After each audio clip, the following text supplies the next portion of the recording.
Vladimir Putin has been very much in the news this week.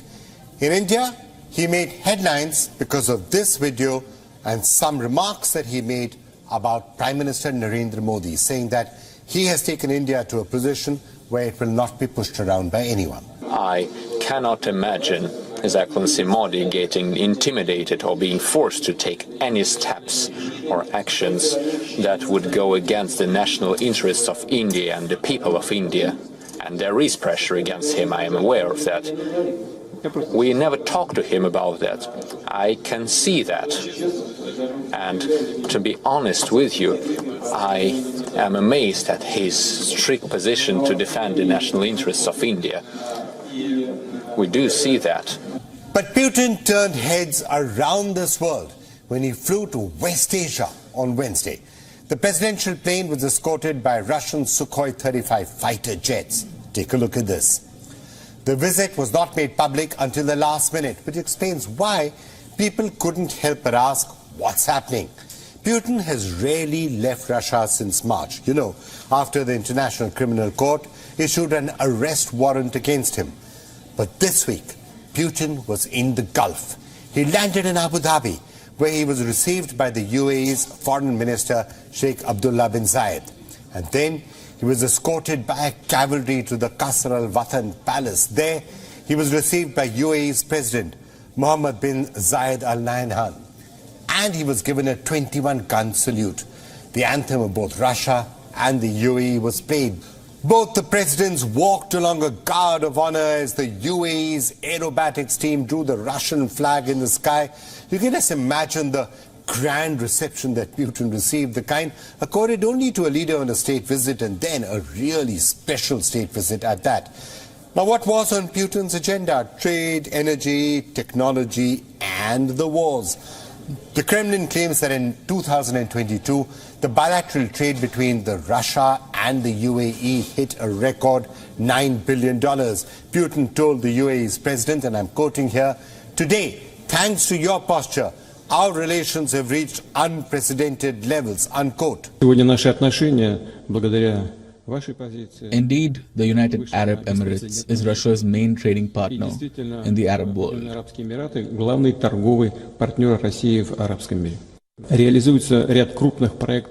number of large projects in the oil and gas sector are being implemented. We also cooperate through OPEC+.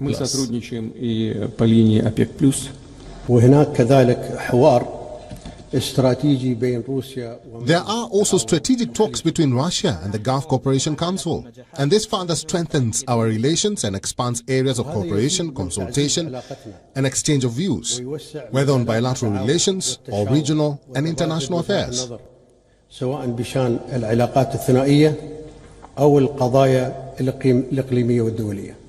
The UAE and Russia also cooperate as part of OPEC+, or the Organization of Petroleum Exporting Countries. Its members pump more than 40% of the world's oil. The oil cartel, of course, its most important member is Saudi Arabia, which is where Putin headed after the UAE. Putin landed in Riyadh and was greeted by Saudi and by Russian officials. He met the Saudi Crown Prince for what was their first face-to-face talks since October 2019. Like much of the UAE, most of what happened in Saudi Arabia was off camera. All we have is this brief television sit-down. Your Highness, first of all, I'd like to thank you for the invitation. We were expecting you in Moscow.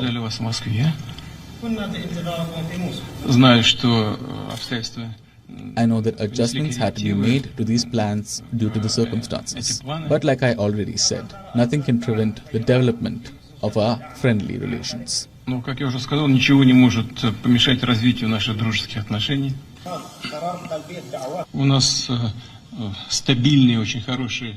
have stable, good relations in politics, economy, and humanitarian spheres. And of course, it's important for all of us to exchange our information and our views about what's happening in the region. So what did MBS and Putin talk about? The Kremlin says they spoke about energy and OPEC, of course. Putin's delegation also included space and nuclear energy officials. During his visit to the Gulf, Putin also appreciated the region's stand in the war with Ukraine. Remember, just like India, West Asia too has chosen to remain neutral in this war, much to America's disappointment. And of course, it didn't take too long for the American President Joe Biden to react to Putin's lightning visit. Biden used it to make a case for fresh military aid for Ukraine. Who is prepared to walk away from holding Putin accountable for this behavior? Who among us is really prepared to do that? If Putin takes Ukraine, he won't stop there. It's important to see the long run here. He's going to keep going. He's made that pretty clear. If Putin attacks a NATO ally, if he keeps going, and then he attacks a NATO ally, well, we've committed as a NATO member that we defend every inch of NATO territory. Now, Biden's plea didn't generate immediate results. There was also lots of questions about the end goal of Putin's visit. In October, remember, Putin had visited China. He met Chinese President Xi Jinping, whom Putin has publicly called his good old friend. Now, note the timing of it all. Biden is struggling to get funding for Ukraine. Earlier this week, the White House said that the U.S. is running out of time and money.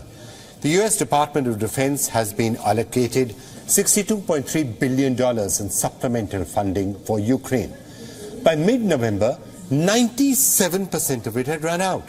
The State Department was allocated $4.7 billion in military assistance. All of that has been exhausted. All that was left was $1 billion in replenishment authority. Now that's a lot of money, but in war times, when we are talking about tanks and missiles, $1 billion doesn't mean much. While Biden stares at an empty Ukraine coffer, Putin is in the Gulf, showing the West that attempts to isolate him have clearly failed.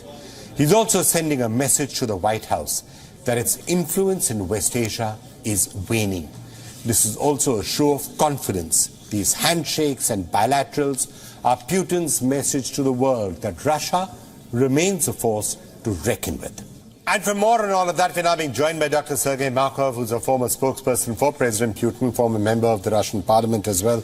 Dr. Markov, thank you so much for joining us. Everything that we've seen this week, this visit to West Asia, the remarks that President Putin has made about Narendra Modi and, being very positive about him, is all of this in a sense a message being sent to the world saying that Russia is not as isolated as you may think?